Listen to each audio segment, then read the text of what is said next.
Good evening. I'm Tom Wilcox, Vice President and Chief Operating Officer of New England Historic Genealogical Society. And tonight we're speaking with Professor Benjamin L. Carp, Professor of History at Tufts University. Professor Carp will be discussing his new book, Defiance of the Patriots, the Boston Tea Party, and the Making of America. Professor Carp, could you tell us a little bit about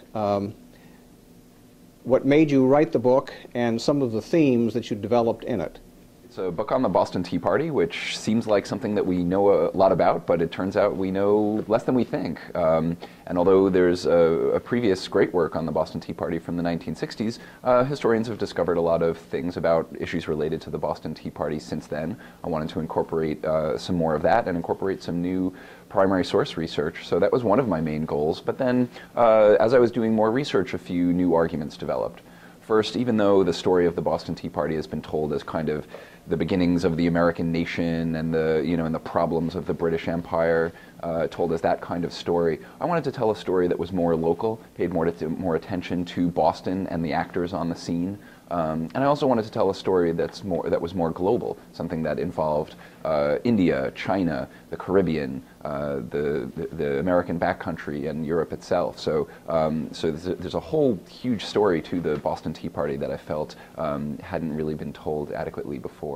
A couple of my other goals in talking about the book was to talk about it as maybe a more violent event than we're accustomed to thinking about it, right? We think of it as this romantic, heroic action, but actually many of the participants in the Boston Tea Party found it a little bit shameful after it was all said and done.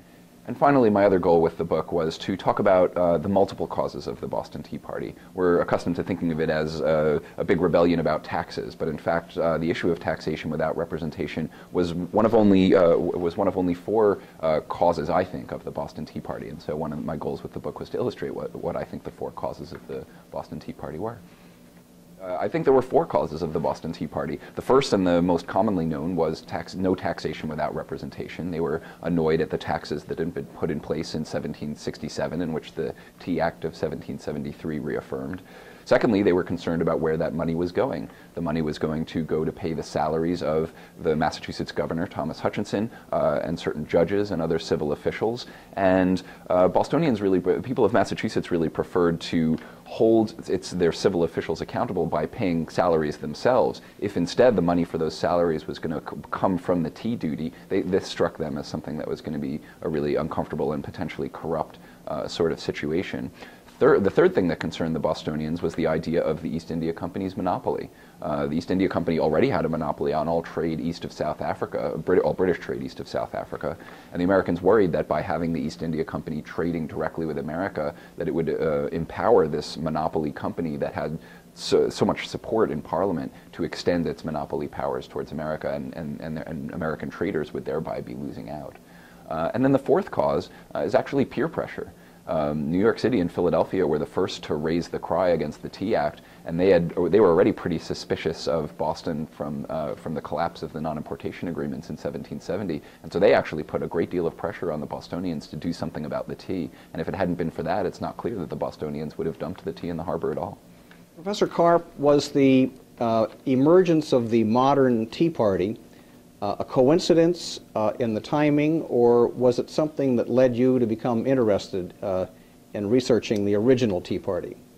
I can safely say that the Tea Party was not even a gleam in Rick Santelli's eye when I began this project. I signed the contract to write the book back in 2005. I had already written substantial amounts of it by the time the Tea Party movement comes about in early January 2009. But I have to say, I mean, one of the things that didn't surprise me actually about the Tea Party movement is that at various points in American history and even world history, there have been people who have evoked the Tea Party as their inspiration. That was certainly true among libertarians and right-wing Americans in the years leading up to 2009, but it had also been true of environmental activists, of civil rights advocates, women's suffrage, pro-temperance and anti-temperance forces. At various points in American history, you could find people on all sides of the issues, right and left, invoking the Tea Party for their own purposes. And so I don't talk too much about the modern Tea Party movement in the book. I didn't want whatever I said to become kind of outdated instances recently by the changing pace of events,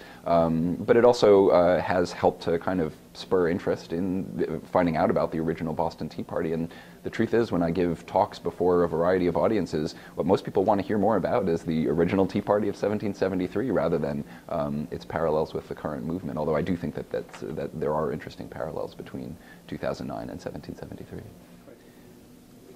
Professor Carp, did you make use of our library at 99101 Newbury Street here in Boston for this or any of your previous books? Oh, absolutely. I mean, I had used the library at the New England Historic Genealogical Society before, but it was absolutely crucial for this project. The manuscript source, the Richard Clark and Sons papers, is an absolutely vital source for anyone who wants to understand the Tea Party. For those of you who may not be familiar, Richard Clark was a friend of Governor Hutchinson.